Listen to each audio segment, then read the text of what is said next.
Drop number 61. This is the $50 NOMAD Rugged DuraBack case for the iPhone 17 Pro Max. Now, NOMAD claims it can protect your phone from drops as high as 15 feet. So today, I'm dropping it dozens of times to find out if it can actually protect my iPhone 17 Pro Max or if you should skip it. Let's start with the materials, fit, and finish. At first glance, this case looks pretty simple, but once you look closer, there are several interesting design choices. The case comes in black or ultra orange. The backplate may look like standard polycarbonate, but NOMAD actually uses matte PET.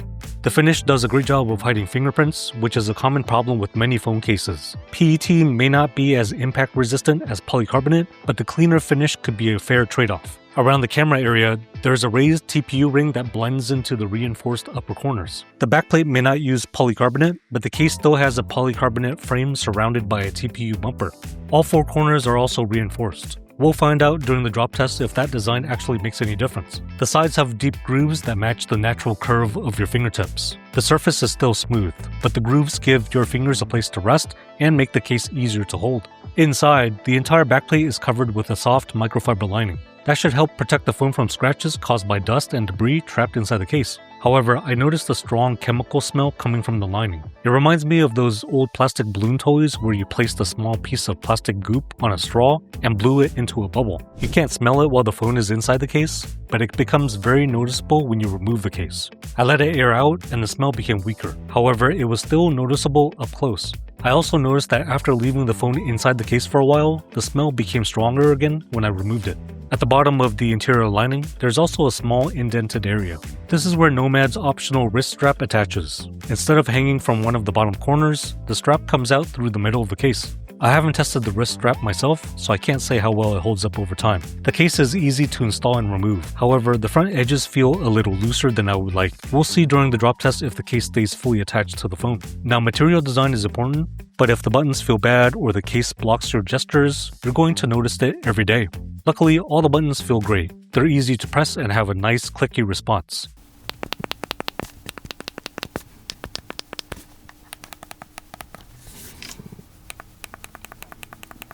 The camera control button has a glass finish, while the other buttons are made from aluminum.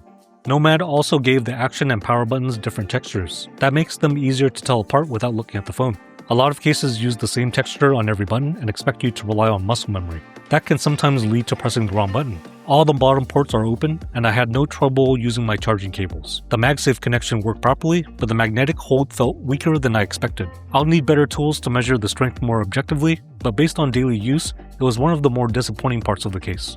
The raised front lip measures about 1.85mm along the top and sides. Along the bottom, it drops to about 1.11mm. That lower bottom edge makes swipe up gestures more comfortable. Gestures from every direction worked without any problems. However, the lip has a fairly sharp edge. I wish NOMAD had rounded it off to make the case more comfortable during daily use. But none of that matters if the case can't protect the phone. So now, it's time to test it. Before every drop test, I perform a simple white paper marker test. I mark the screen of the iPhone and let it fall face first onto a sheet of white paper. If the marker transfers onto the paper, that means the screen made contact with the surface. I also drag the phone across the paper to see if the screen touches during sliding contact. This isn't a perfect lab test, but it gives me a quick way to see whether the raised front lip is actually keeping the screen off the ground. I performed the test on my normal testing surface and again on a completely flat, empty surface. The NOMAD Rugged DuraBack case passed both of these tests without any issues.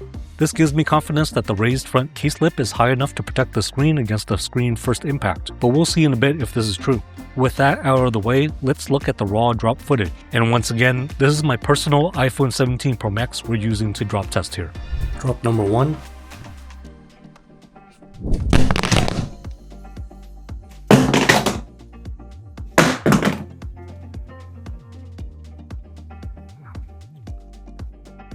So right from the get-go, just what I feared, the case doesn't really fit on the phone very tight.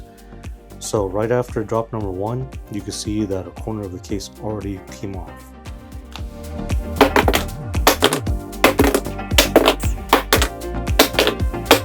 By the way, if you like seeing these real-world drop tests and want to support the channel, make sure to like the video and subscribe. Also, let me know down in the comments what case you'd like to see me review next.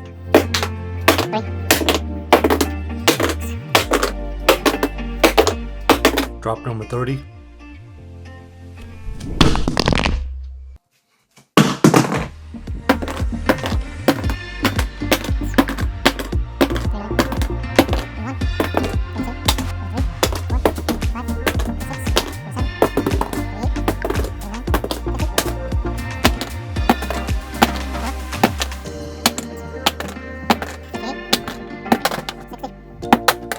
Drop number 61.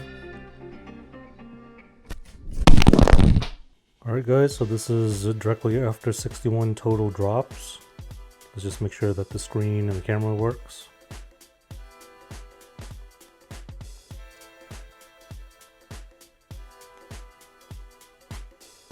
Screen is working like normal.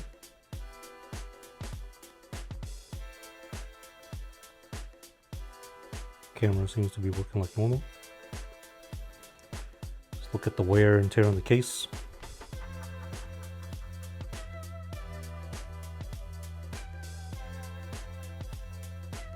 So you can see this side TPU shows the scuffs pretty easily. Scuffs on all four corners. There's even some scuffs on the middle edges here too.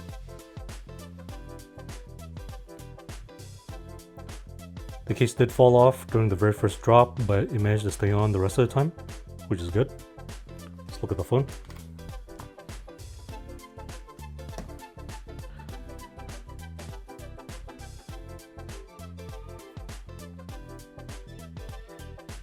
Screen still intact.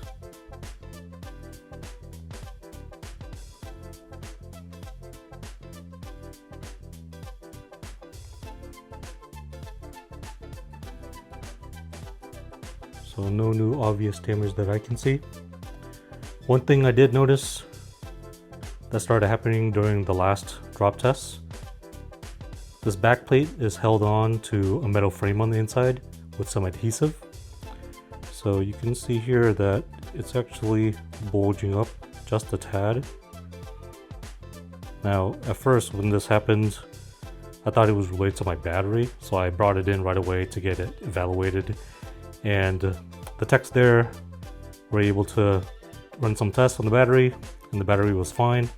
And they said that this is actually a pretty common issue on the iPhone 17s with this black backplate, because the only thing that's holding this on is some adhesive going all the way around.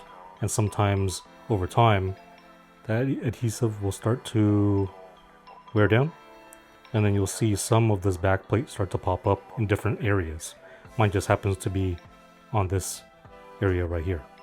So the fix to that is actually they have tools that can push down on the backplate and even it out, and that's what they did last time. But that's just something to be aware of that could potentially happen if you drop your phone enough times. So one other thing I noticed is that there's still a strong odor coming from the inner microfiber lining here, even though I've already let it air out. So once you put the phone back on and it kind of traps that odor in there, when you take off your phone again, you might end up smelling it again. So that's 61 total drops with the NOMAD Rugged case. So, is the NOMAD Rugged DuraBack case worth the $50 price tag? There's a lot to like here. My iPhone 17 Pro Max survived 61 drops from everyday heights without any new damage. The case did show noticeable wear across the corners and sides, but that wasn't surprising given the bumper material and darker color. The matte PET backplate hides fingerprints well. The grooved sides feel comfortable and secure in the hand, and the buttons are just as good as those on some of the best cases I've tested. But there are also a few drawbacks. The raised front lip has fairly sharp edges. The microfiber lining on my case had a strong chemical smell that returned whenever the phone was left inside for a while. And while MagSafe worked properly, the magnetic hold felt weaker than I expected. There's also no built-in kickstand, although that won't matter to everyone. At $50, the NOMAD Rugged DuraBack faces some strong competition, but if you want a clean-looking rugged case with great buttons, solid grip, and proven drop protection, I think it's worth considering, as long as the sharp front lip, chemical smell, and weaker MagSafe connection don't bother you. Now, to see a rugged case I tested on manufactured hardwood, wood, concrete, and asphalt, check out my D-Brand 10 case video right here. Thanks for watching, and I'll see you in the next one.